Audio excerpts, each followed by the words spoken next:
दीदी आपकी सबसे बड़ी मांग क्या है? सबसे बड़ी, हाँ, मेरी सबसे बड़ी मांग वही है कि इसका सफाया होना चाहिए बस मोदी सरकार का। और बहुत दुखी हो गए हैं। क्या क्या ऐसा दुख दिए हैं मोदी सरकार ने अभी तक? एजुकेशन तो बिल्कुल गिराने के चक्कर में ही था ना। इन्होंने कितनी मेहनत की थी बाबा साहब ने एजुकेशन के लिए, लेकिन ना मोदी ने तो बिल्कुल ये समझ लिया था कि वो भी अनपढ़ रहेगा, युवा भी अनपढ़ रहेगा, उसी के लिए आज धक्के खा रहे हैं हम। 20 तारीख में भी हम थे, बहुत अत्याचार हुए हम लोगों पर, आज भी आए हैं हम लोग। अच्छा, आप यहाँ पे क्या करने आए हो? इतना जो भीड़ लगा हुआ है, जो आंदोलन हो रहा है, वो किस बात के लिए हो रहा है? सरकार जानना चाहती है। इस्तीफा मांगने के लिए धर्मेंद्र प्रधान का। और साथ जानना चाहती है, सरकार जानना चाहती है। सरकार कह रही है कि यहाँ बाहर के लोग आए हैं, हंगामा करने आने है। हमारे पास तो सरकार के लिए एक ही चीज है, मैं भर के लाई हूँ, मेलोडी खाओ, सब जान जाओ। और ये उनके लिए भी है जो अंधभक्त है ना, अंधभक्तों के लिए ज्यादा है। आपको लगता है कि सरकार आपकी बातें सुनेगी? सुननी पड़ेगी, नहीं सुनेगी तो सुनाएंगे। सुननी पड़ेगी। अभी 24-25 दिन हो गया है, अभी तक तो सरकार आपकी बातें तो नहीं सुनी है।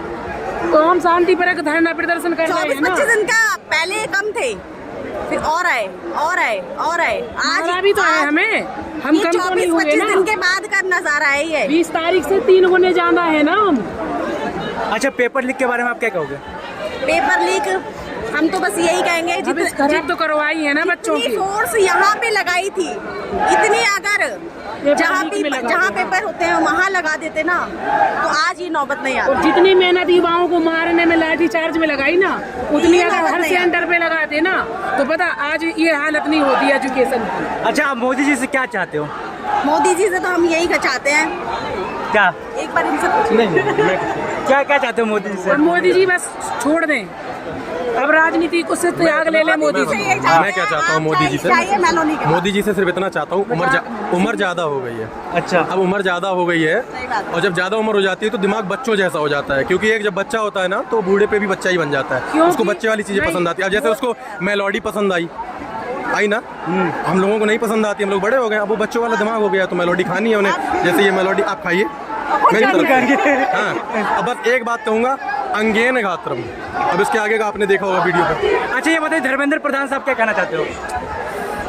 धर्मेंद्र प्रधान सर को तो शर्म आनी चाहिए। बेशर्मी बदला दो, इतना जमीर मत अपना गंदा करो, आपके बच्चे होंगे, देखते होंगे, अपनी गालियाँ नहीं सही। अगर वो हमारे शिक्षा मंत्री हैं, उन्हें इतनी शर्म नहीं आई तो बच्चे बैठे कम से कम 2 मिनट बात तो करने आ जाते।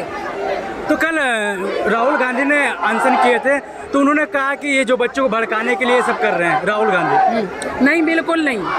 आपने ट्वीट राहुल गांधी ने आखिरी दिन करा, वो भी बच्चों पर जब अत्याचार हुआ तब वो बैठे हैं। भड़काने की कोशिश तो सरकार ने की थी। राहुल गांधी को अगर भड़काना होता ना तो 1 महीने से बैठे हैं हम लोग, तब भी तो भड़का सकते थे राहुल गांधी, तब क्यों नहीं आए? बच्चों पर लाठी चार्ज हुआ, उसके बाद आए अखिलेश यादव और राहुल गांधी। हमें कोई नहीं भड़का सकता भाई, हम मोदी जी और उनकी तरह अनपढ़ गमान नहीं है, हम पढ़े लिखे, मैं लॉयर हूँ, लॉयर। अच्छा, हाँ, मेरी LLM चल रही है अभी, हम अनपढ़ गमान नहीं है और हमें कोई भड़का नहीं सकता। दूसरी बात, हमारा खुद का पॉइंट व्यू होता है, हमें कोई नहीं भड़का सकता।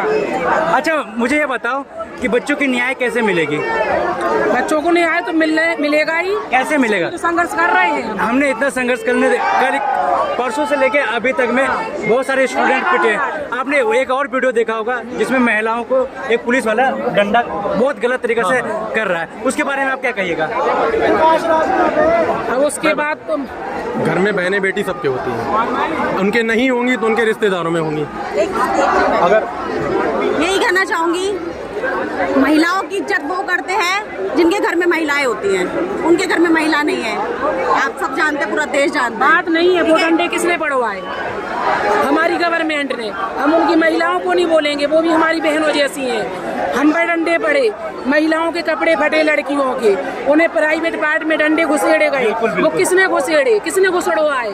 अगर ये नौमत आती 2 मिनट बात कर लेते। कोई इंसान अपनी सत्ता में अंग्रेज थे, रख सकता है। अंग्रेज थे उस टाइम, अंग्रेज को धरना प्रदर्शन हम भी करते थे, गांधी जी से बात करते थे। वो उन्होंने कभी नहीं प्राइवेट पार्ट में गंदे तरीके से ऐसे करा जैसे मोदी सरकार ने करवाया है। तो आपको लगता है जो कल के पुलिस, परसों का पुलिस बिना नंबर प्लेट के, बिना वर्दी वाले जो लगातार मारते आए हैं, उस पर आप क्या कहिएगा? नेम प्लेट वालों ने भी मारा, पर नंबर प्लेट वाले भी नहीं मारा, बिना नंबर प्लेट वाले भी नहीं मारा, बिना वर्दी वाले भी मारे, तो उसके बारे में आप क्या कहिएगा?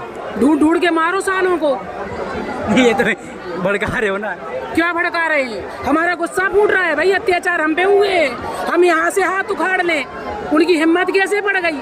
हम शांति से यहाँ खड़े थे, हम नारे तक नहीं लगा रहे थे। अच्छा, उस आंदोलन में आप थे? हाँ हम थे, हम 20 तारीख का बता तो रहे हैं भाई। तो आपके मेरी आंखें सूजी नहीं। तो आपके साथ धक्का मुक्की हुआ? हाँ बिल्कुल। धक्का मुक्की, मेरे मुंह पर आंसू गैस का गोला छोड़ा गया। गैस के गोले छोड़े गए, अगर मुंह पे आके गिरा। मैंने एक दिन रेस्ट लिया पूरा, मेरी आंखों से देख नहीं रहा था, मुझे बस वालों ने करोल बाग छोड़ा। हमारे मुंह पे आके गिरा, हमारे कान पे आके गिरे आंसू गैस के गोले। और हम जिस तरीके से हम भागे, हमें पता है हमने अपनी जान कैसे बचाई है, ये चीज हम जानते हैं। तो लास्ट सवाल ये रहेगा, तो किसको शिक्षा मंत्री बनाना चाहिए? शिक्षा मंत्री अभी फिलहाल ये है कि इस्तीफा पे बात होते, हाँ। वो जो लायक होगा जिस चीज के, वो उसका बात का फैसला है। अभी प्रेजेंट टाइम है कि हमें धर्मेंद्र प्रधान का इस्तीफा चाहिए। पहले इस्तीफा तो दे, उसके बाद डिसाइड कर लेंगे। बाद में बैठ गए अपने, किसके बाप की तो सरकार है नहीं, किसी के बाप की नहीं है जो अपने धरने पे उस पे बैठ गए हैं कि नहीं हमारी है तो हमारी है। गोरखपुर का संसद ने कहा है क्या नीड अखबार लीक हुआ है, पेपर लीक नहीं हुआ है? देखा था, मैंने देखा था। क्या कहोगे? देखो, जब अनपढ़ों की सरकार आएगी ना, तो वो अनपढ़ जैसे ही बात करेगा। पढ़ो लिखों की सरकार आएगी तो वो पढ़ो लिखों को सरकार उस मुद्दे पे बात करेगा। अब लगा लो जिसको कुछ बोलना नहीं आता, संसद वहीं के नहीं, दिल्ली के भी देख लो, मनोज तिवारी जी का क्या कितना अच्छा बयान आया था। हाँ मैंने देखा, मनोज तिवारी जी का। तो वो नाचने खाउतने वाले लोग हैं, ढोलक बजाने वाले लोग हैं। मैम दोनों कलाकार भोजपुरी इंडस्ट्री से ही आते हैं। हाँ जी, वही तो मैं कह रही हूँ, जिसको जिस लाइन में जाना चाहिए ना वहीं जाना चाहिए। यहाँ बैठ के क्या कर रहे हो आप? जिताए तो आप ही लोग ना मैम।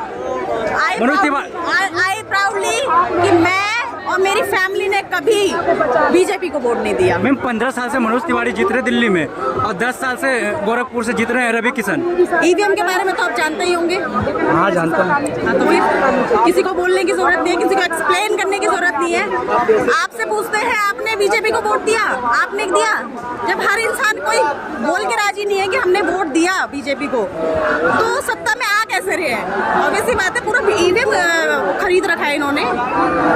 ऑफिस जवाबदेही मांगने में ईवीएम गायब भी हो जाते हैं, जला दिया जाता है ऑफिस, पूरा ऑफिस जला दिया जाता है, एक दिन के अंदर ऑफिस जल जाता है। तो मैम लास्ट सवाल ये रहेगा, आप जनता से क्या चाहते हो? इतना भीड़ है, लाखों का भीड़ है, क्या चाहते हो?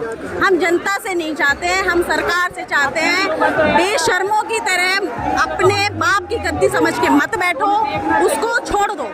मैम नहीं हो रहा आपसे। एक इंसान होता है कि रिस्पॉन्सिबिलिटी जब इंसान लेता है ना तो उसकी पूरी करने का दम रखता है, लेकिन आपसे नहीं हो रहा।